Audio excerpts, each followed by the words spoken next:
The master Prakash classes YouTube channel आप सभी लोगों का स्वागत करता है। उत्तर प्रदेश में जूनियर शिक्षक भर्ती की तैयारी करने वाले सभी अभ्यर्थियों के लिए हम यहां पर फर्स्ट पेपर यानी कि जो आपके सामान्य ज्ञान का अनिवार्य प्रश्न पत्र है टोटल 50 नंबरों का, इसके लिए प्रैक्टिस सेट लेकर आए हैं। और ये प्रैक्टिस सेट हम लोग किस बुक से कर रहे हैं? हम लोग एक्सीड पब्लिकेशन की बुक से कर रहे हैं। तो अगर आपको प्रश्नों को डिटेल में पढ़ना है तो इसकी जो बुक आती है मार्केट में उसे आप खरीद सकते हैं और डिटेल में अध्ययन कर सकते हैं। तो चलिए बिना कोई देर किए हम लोग आज का अपना प्रैक्टिस सेट स्टार्ट करते हैं और देखते हैं किसमें कितना है दम। तो इस प्रैक्टिस सेट का जो पहला प्रश्न है उसमें लिखा गया है 17 जुलाई 1946 को किस जिले में बीरबल दिवस मनाया गया?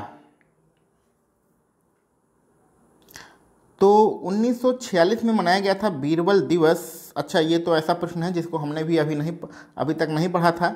तो यहाँ पर जो आपका विकल्प दिया गया है वो बीकानेर पुस्तक के हिसाब से बीकानेर विकल्प दिया गया है। इसको आप थोड़ा सा डिटेल में पढ़ लीजिएगा। चलिए आगे बढ़ते हैं अपने अगले दूसरे नंबर के प्रश्न पर। कभी कभी आपको ऐसे, क्योंकि ये आप यहाँ पर जीएस पढ़ रहे हैं और जीएस का बहुत बड़ा सिलेबस होता है, एक समुद्र होता है, तो बहुत बार आपको ऐसा मिलेगा आपने बहुत तैयारी की है लेकिन कुछ ना कुछ प्रश्न आपको 2-4 प्रश्न ऐसे मिल ही जाते हैं आपके प्रैक्टिस सेट में कि ऐसा होता है कि उसको कहाँ से ये पूछ लिया गया, ये कहाँ से किस बुक से दिया गया है, आपको कुछ भी समझ में नहीं आता है। तो पहला प्रश्न उसी प्रकार से था। चलिए आगे बढ़ते हैं अपने अगले प्रश्न पर। निम्नलिखित में से कौन सा कारक किसी स्थान की वनस्पति निर्धारण करता है? तो किसी स्थान की जो वनस्पति का निर्धारण होता है वो कौन करता है? सबसे इंपॉर्टेंट इसमें कौन सा है? सारे इंपॉर्टेंट है, प्रकाश, मृदा, वर्षा और मृदा जल, ये तो सभी वनस्पति का निर्धारण करते हैं, लेकिन सबसे महत्वपूर्ण कौन सा है? तो सबसे महत्वपूर्ण दिए गए विकल्पों में वर्षा है। ठीक है, ये प्रश्न किसी परीक्षा में पूछा गया होगा और उसमें जो आयोग ने जो विकल्प माना है, एग्जैक्ट सही विकल्प माना है, वो आपका क्या है? वर्षा है। क्लियर। चलिए आगे बढ़ते हैं। वैसे इसका प्रकाश ज़्यादा सही होना चाहिए था, क्योंकि जब जहाँ पर ज़्यादा तापमान होगा वहाँ वर्षा होगी, तो प्रकाश से ही सब कुछ डिपेंड होता है, लेकिन इस पुस्तक में आपका विकल्प बी को सही माना गया है। चलिए आगे बढ़ते हैं। रेनडियर किस वायुम का जंतु होता है? तो रेनडियर कहाँ पाया जाता है भैया? रेनडियर पाया जाता है टुंड्रा, जो वन क्षेत्र होते हैं वहाँ पाया जाता है, यानी टुंड्रा जो बायोम है वहाँ पर रेनडियर पाया जाता है। अच्छा, एक काम आपको करना है, ये बताना भूल गए हैं कि विकल्प आपको पढ़ना है। विकल्प पढ़ के फटाफट आप कमेंट बॉक्स में आंसर बताते चलिए, अथवा आप कमेंट ना करना चाहें तो अपने मन में भी विकल्पों को दोहरा सकते हैं। अगर आपको किसी प्रश्न का आंसर नहीं आ रहा है तो उसका स्क्रीनशॉट ले लीजिए। और स्क्रीनशॉट लेने के बाद आपके पास लूसेंट की बुक होगी या अरिहंत की बुक होगी, कोई ना कोई तो बुक होगी ही ना, तो वहाँ आप डिटेल में जाके उस प्रश्न से संबंधित सारी चीज़ों को पढ़ सकते हैं। यहाँ पर हम लोग किसी चीज़ का डिटेल में डिस्कशन नहीं करेंगे, नहीं तो वीडियो बहुत ज़्यादा लंबी हो जाएगी। हमें यहाँ पर प्रैक्टिस सेट लगाना है। प्रैक्टिस सेट का मतलब ये होता है कि आपने 2-4-6 महीने में जितना भी पढ़ा है उसमें से आपके कितने प्रश्न सही हो रहे हैं और किस प्रकार के प्रश्न आपके परीक्षा में पूछे जा सकते हैं। तो प्रैक्टिस सेट का एक अलग वैल्यू होती है, उस वैल्यू को बनाए रखिए। अगर डिटेल में यहाँ पर पढ़ाने लगे उससे अच्छा तो आप कोई मतलब रीडिंग वाली वीडियो देख लीजिए जहाँ पर इस सब्जेक्ट को डिटेल में पढ़ाया जा रहा है। चलिए, ज्ञान की बातें बहुत हो गई, अब फटाफट सिर्फ क्वेश्चन लगाते हैं। पर्यावरण प्रदूषण के निम्नलिखित प्रभाव हैं। तो पर्यावरण प्रदूषण के क्या प्रभाव होते हैं? ऐसे प्रश्नों में यहाँ पर जो उपयुक्त सभी लिखा होता है यही हमारा सही होता है, यानी कि आपका ए बी सी ये तीनों सही हैं, यानी कि इस प्रश्न के लिए आपका डी विकल्प बिल्कुल सही है। आगे बढ़ते हैं। एस्कॉर्बिक जो एसिड होता है उसका दूसरा नाम क्या होता है? तो पिछले प्रैक्टिस सेट में हम लोग पढ़ चुके हैं, एस्कॉर्बिक जो एसिड होता है उसका दूसरा नाम जो होता है वो विटामिन सी होता है। चलिए आगे बढ़ते हैं। निम्नलिखित में से कौन आउटपुट डिवाइस नहीं है? तो आउटपुट डिवाइस कौन सी नहीं है?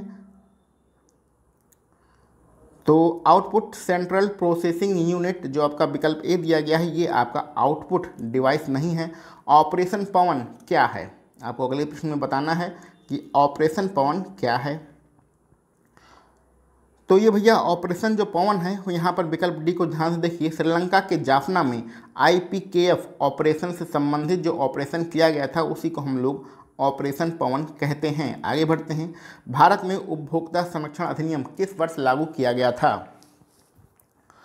ऐसे वन लाइनर प्रश्न जैसे ही आपके सामने आए आपको आंसर दे देना है, उसका जो सही आंसर रहेगा वो 1987 होगा। ठीक है, चलिए विकल्प सी यहाँ पर हमारा सही है 8वें प्रश्न के लिए। चलिए 9वें नंबर पे हम लोग आगे बढ़ते हैं।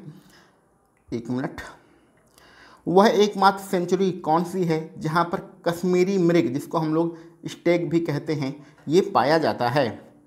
तो ये कहाँ पाया जाता है भैया? ये जो है दांचीगाम जो राष्ट्रीय उद्यान है वहाँ पर पाया जाता है। विकल्प बी आपका बिल्कुल सही रहेगा। आगे बढ़ते हैं, सर्वाधिक जैव विविधता किस क्षेत्र में पाई जाती है? तो दिए गए विकल्पों में सर्वाधिक जो जैव विविधता होती है वो शांत घाटी में पाई जाती है। ये कहाँ पर है? ये केरल में है। आगे बढ़ते हैं, कौन सी जनजाति दीपावली को शोक का त्यौहार मनाती है? तो दीपावली को शोक का त्यौहार कौन सी जनजाति मनाती है? थारू जनजाति मनाती है, जो कि उत्तर प्रदेश के तराई क्षेत्रों में पाई जाती है।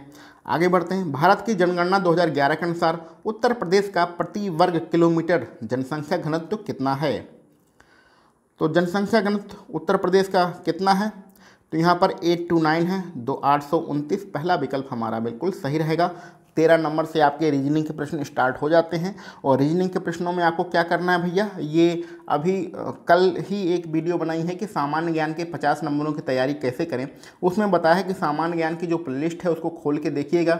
उसमें आपको 20 लेक्चर जो हैं वो आपको किसके मिलेंगे? रीजनिंग के मिलेंगे। तो उस लेक्चर को आप बढ़िया से देख लीजिएगा। ये छोटे छोटे जो प्रश्न हैं रीजनिंग के, ये सारे प्रश्न आपको सॉल्व हो जाएंगे, कोई इसमें दिक्कत की बात नहीं है। ये आपको पीडीएफ कहाँ मिलेगा? टेलीग्राम चैनल को ज्वाइन कर लीजिएगा और वहाँ पर जाके पीडीएफ को डाउनलोड कर लीजिएगा। डाउनलोड करने के बाद क्या करिएगा, इस पीडीएफ को बैठ के जो रीजनिंग के प्रश्न है इसको सॉल्व करिएगा। अगर नहीं समझ में आएंगे तो वो 20 जो है आपके प्रैक्टिस सेट रीजनिंग के कराए गए हैं उसको देख लीजिएगा। आप ये सारे जो प्रश्न हैं इनको आप सॉल्व कर सकते हैं, कोई दिक्कत नहीं होने वाली है। आगे बढ़ते हैं अपने 20 नंबर पर, संविधान का कौन सा भाग संविधान संशोधन से संबंधित है? तो संविधान संशोधन के बारे में किस भाग में लिखा गया है? कहाँ गया भैया भाग? तो संविधान संशोधन आपके XX यानी कि ये XX का मतलब होता है 20, तो आपके भाग 20 में संविधान संशोधन के बारे में दिया गया है। 21 नंबर पर चलते हैं, निम्न में से किस राज्य में द्विसदनीय विधानमंडल हैं?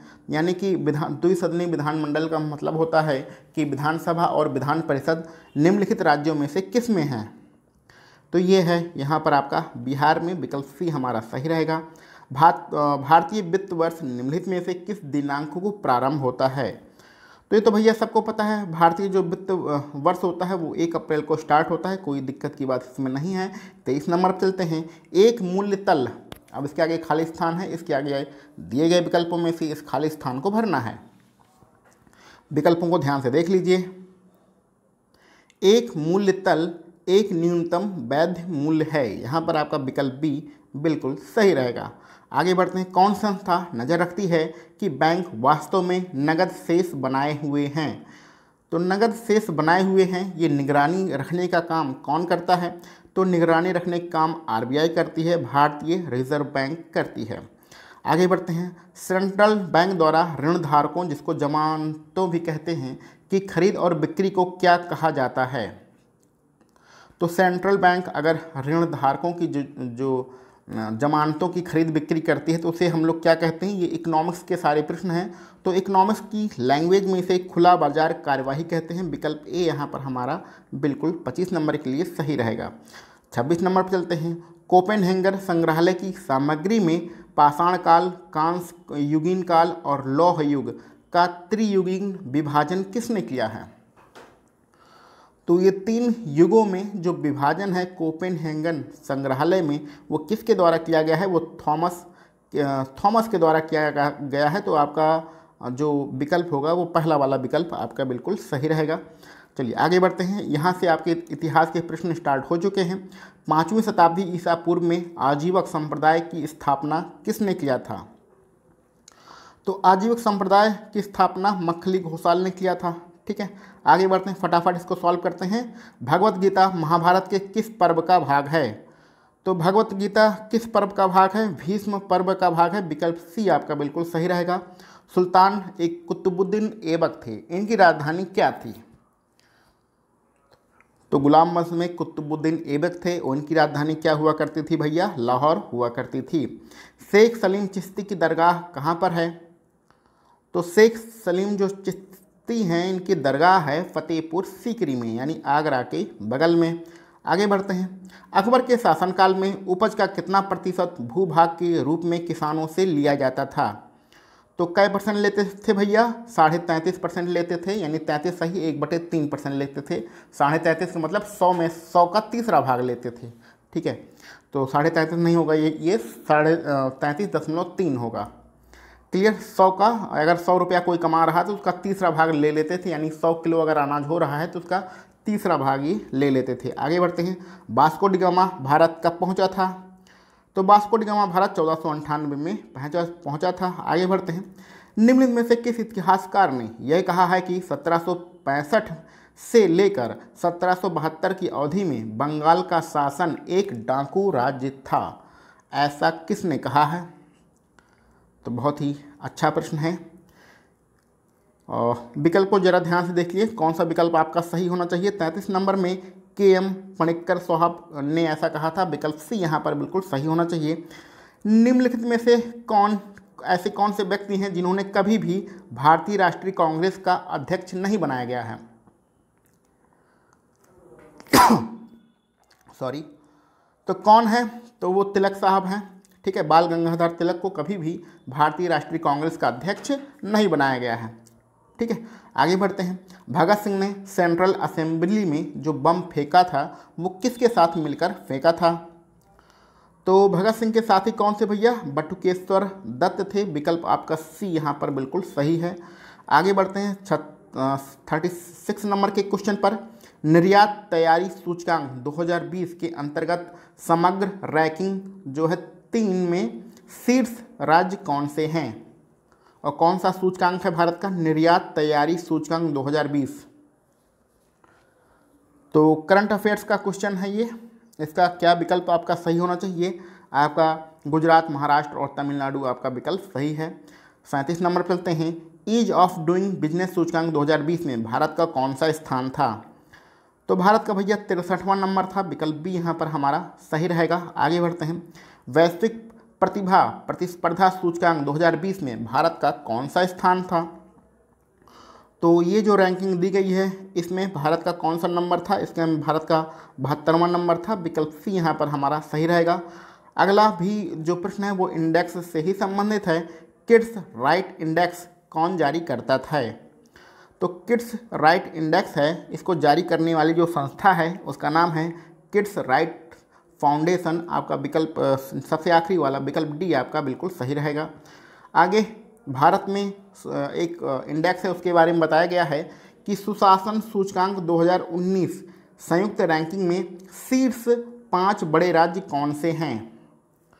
तो सुशासन के मामले में शीर्ष जो 5 बड़े राज्य हैं वो कौन से हैं? 40 नंबर में आपका क्या सही होना चाहिए? आपका तमिलनाडु, महाराष्ट्र, कर्नाटक, छत्तीसगढ़ और आंध्र प्रदेश, ये आपका क्रम बनेगा और यही आपका बिल्कुल सही रहेगा। तो पहला विकल्प 40 नंबर में हमारा सही है। 41 नंबर पर बढ़ते हैं। निम्नलिखित में से कौन से राज्य से होकर कर्क रेखा नहीं गुजरती? इस नहीं शब्द को विशेष रूप से पढ़िएगा, नहीं तो गलती इस नहीं में ही होती है।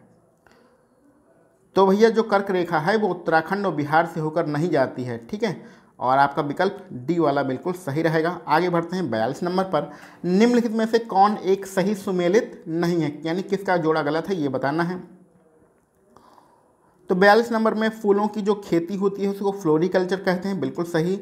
फसलों को हम लोग एग्रोनॉमी कहते हैं, ये भी बिल्कुल सही है। और सब्जियों की जो खेती होती है वो हार्टिकल्चर होती है, जो कि यहाँ पर गलत है। और फलों की जो खेती होती है वो पोमोलॉजी होती है, ये भी बिल्कुल सही है। अब आपको एक कमेंट बॉक्स में एक आंसर का जवाब देना है कि जो सब्जियों की खेती है उसे हम लोग क्या कहते हैं। अगर आपको इसका आंसर पता है तो इसका आंसर कमेंट बॉक्स में बताइएगा, और नहीं पता है तो इस बहुत ही ये जो जितने भी खेती से संबंधित या जितने भी कल्चर से संबंधित चीज़ें हैं उसको आप रट्टा मार लीजिए, 20, 25, 30 जितना भी है, ठीक है। लूसन की बुक में भी दिया गया है या किसी भी बुक से आप पा जाइए तो रट्टा मारिए, बहुत ही ज़्यादा इंपॉर्टेंट है। और सब्जियों की खेती को क्या कहते हैं ये आप कमेंट बॉक्स में बताइएगा। चलिए आगे बढ़ते हैं। निम्नलिखित नदियों में कौन अध्यारोपित नदी का उदाहरण है? तो अध्यारोपित नदी का उदाहरण कौन सा यहाँ पर बन रहा है? तो आपका चंबल नदी बन रहा है। विकल्प सी यहाँ पर बिल्कुल सही है। पश्चिमी राजस्थान की मिट्टी में किसकी मात्रा अधिक होती है? तो पश्चिमी जो राजस्थान है उसमें कैल्शियम की मात्रा अधिक पाई जाती है, वहाँ पर जो मिट्टी है। आगे बढ़ते हैं अपने 45 नंबर पर। सबसे अच्छा कोयला कौन सा होता है? तो सबसे अच्छा कोयला जो होता है सबको पता है एंथ्रासाइट होता है, विकल्प डी आपका बिल्कुल सही रहेगा। 46 नंबर हम देखिए, एक बार ध्यान से पढ़िए, बहुत लंबा चौड़ा ये कथन लिखा गया है, हम इसको पढ़ने वाले नहीं हैं। इस पूरे कथन का सिर्फ इतना मतलब है कि जब संविधान सभा बनी थी पहली बार में, तो प्रारंभ में संविधान सभा में कुल कितने सदस्य थे, बस इतना इसका मतलब है। बाकी ये पूरा डिटेल आप पढ़ लीजिएगा। तो भैया कितने सदस्य हुआ करते थे प्रारंभ में संविधान सभा के? 389। आगे बढ़ते हैं। हमारी ये सामाजिक लिखा है यहाँ पर, ये सामाजिक है। सामाजिक संस्कृति की गौरवशाली परंपरा का महत्व समझें और उसका परिरक्षण करें। ये चीज़ जो लिखी गई है वो कहाँ पर लिखी गई है? मूल अधिकार में, मूल कर्तव्य में, उद्देशिका में, ये नीति निषेध तत्व में, कहाँ पर ये चीज़ लिखी गई है? तो ये मूल कर्तव्य में लिखा गया है, विकल्प सी हमारा यहाँ पर बिल्कुल सही है। विधेयक कितने प्रकार के होते हैं? तो विधेयक भैया 2 प्रकार के होते हैं। भारत को एक संविधान देने का प्रस्ताव जो है वो संविधान सभा द्वारा कब पारित किया गया था? तो संविधान देने का जो प्रस्ताव है वो संविधान सभा द्वारा कब पारित किया गया था? ये 22 जनवरी 1947 की बात है। तो विकल्प बी यहाँ पर आपका बिल्कुल सही रहेगा। और आज के अपने आखिरी प्रश्न पर बढ़ते हैं। आखिरी प्रश्न में लिखा गया है, प्रायः किसकी सलाह पर राज्य में राष्ट्रपति शासन लागू किया जाता है? तो राष्ट्रपति जो शासन है किसकी सलाह पर लगाया जाता है, ये आपको बताना है। तो राष्ट्रपति शासन जो है लगाने का काम तो राष्ट्रपति करता है, लेकिन सलाह कौन देता है? राज्यपाल देता है। तो विकल्प बी आपका यहाँ पर बिल्कुल सही है। तो आपके 50 नंबरों का जो अनिवार्य प्रश्न पत्र है उसके रीजनिंग के प्रश्नों को छोड़कर हम लोगों ने सारे प्रश्न सॉल्व कर लिए हैं। आपने टोटल कितने प्रश्न किए हैं, रीजनिंग के प्रश्न भी लगा लीजिएगा, उनमें आपके कितने प्रश्न सही हो रहे हैं इसको कमेंट बॉक्स में ज़रूर बताइएगा। इसके अलावा यदि आपके कोई मित्र जूनियर शिक्षक भर्ती की तैयारी कर रहे हैं अथवा यूपी टेट की तैयारी कर रहे हैं या सुपर टेट की तैयारी कर रहे हैं, तो उन्हें भी इस चैनल के वीडियो को शेयर कर दीजिएगा, जिससे हम लोग अधिक से अधिक ग्रोथ कर सकें। तो चलिए आगे हम लोग मिलते हैं किसी दूसरे वीडियो लेक्चर में। आप सभी लोगों को वीडियो देखने के लिए बहुत बहुत धन्यवाद।